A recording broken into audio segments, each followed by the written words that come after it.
And so, and Gulen understands that completely. He understood completely. And he said, I absolutely agree. You must work.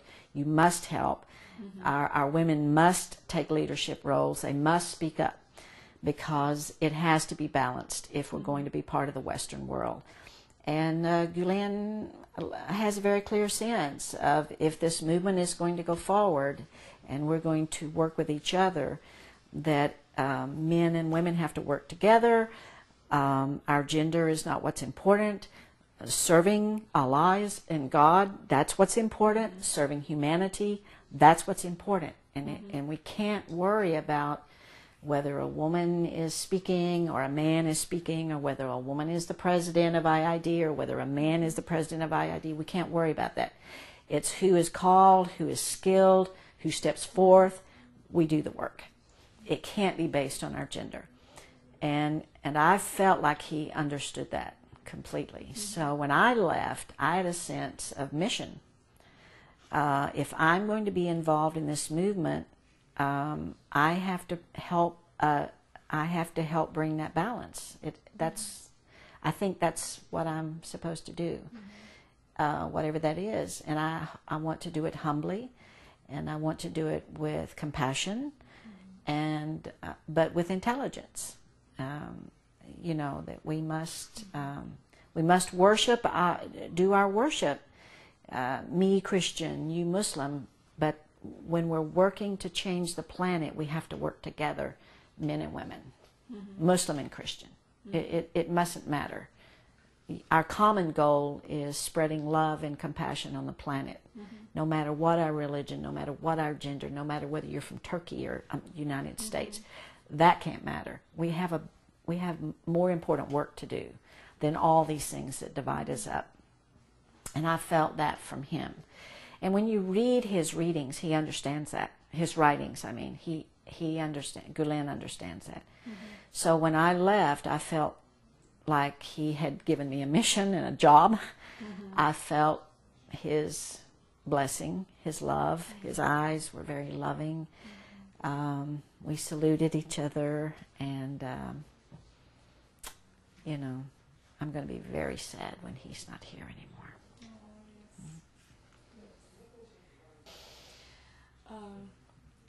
So how this meeting affects your spirituality, or did it contribute to anything? Oh, absolutely. The way I say it, and forgive me if this is an insult, I don't mean it that way, but the way I say it is, I felt like I was sitting at the feet of Jesus. In other words, a great master, a great teacher, full of love. And when you walk away from that, you're changed. You know, it just changes you to be with a human being like Gandhi or, Jesus or Gulen or anyone, Mother Teresa, who their whole life is love and service. And when you get to meet those people and sit with them, it changes you. Even if you just sit there and say nothing, you're changed just because you've been in that presence of such beautiful love and intelligence. He's very smart, and his brilliance comes through too. He talked about science and religion and philosophy. All of that matters. But what's in my scriptures, it says faith and hope are important, but the greatest is love. And I think Gulen would say that. I think he would say science is important, and philosophy is important, and government and humanity, all of that's important, but the greatest is human love for each other, so that our dialogue is real, so that it is caring and authentic, and so we listen to each other, so that we listen. And then when I listen to you, then I can learn you more, and that has to be love. I have to love you enough to listen. Does that make sense? Yeah. What was with Gulen? I think, that's just odd, at the door when we were leaving, and we didn't think we were going to get to see him again, and he came down the stairs to say goodbye. He usually stayed in his room in the mornings. He didn't come down in the mornings, but he came down to say goodbye to my spouse and myself, Tom and me.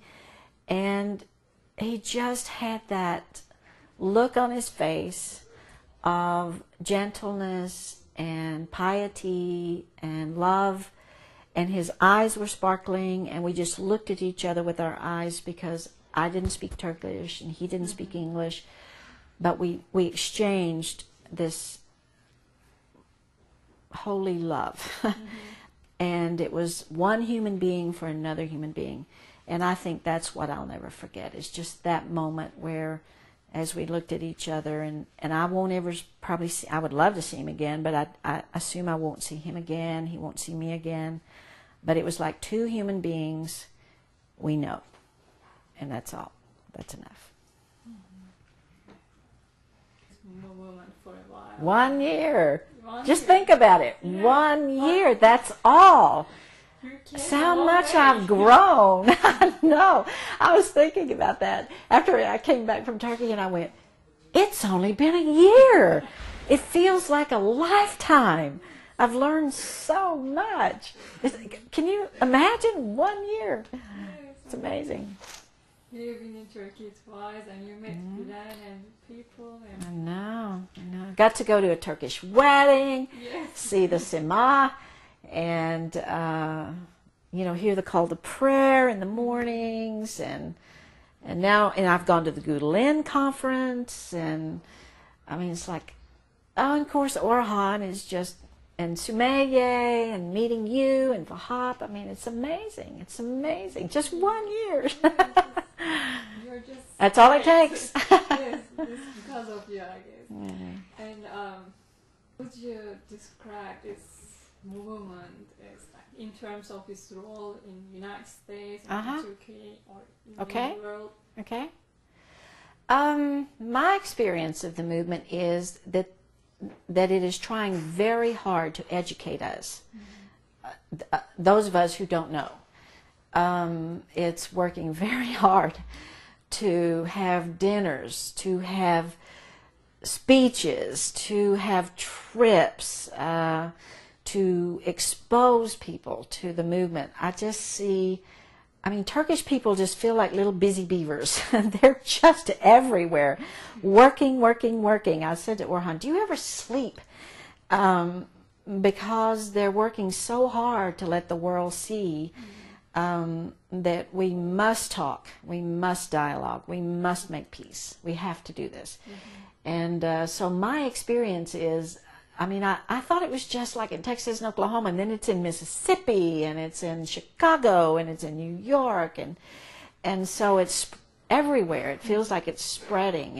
And then last weekend, my spouse and I went to a party for our faculty at the university. Didn't have a thing to do with IID. And this woman comes up to me, and who is the wife of a faculty person, and she said, we're having an IID dinner for our organization, and she doesn't even work at the university. And it was like, and she said, and I remember when you talked about Turkey, and I saw you on the film, and now I get to go to one of the dinners.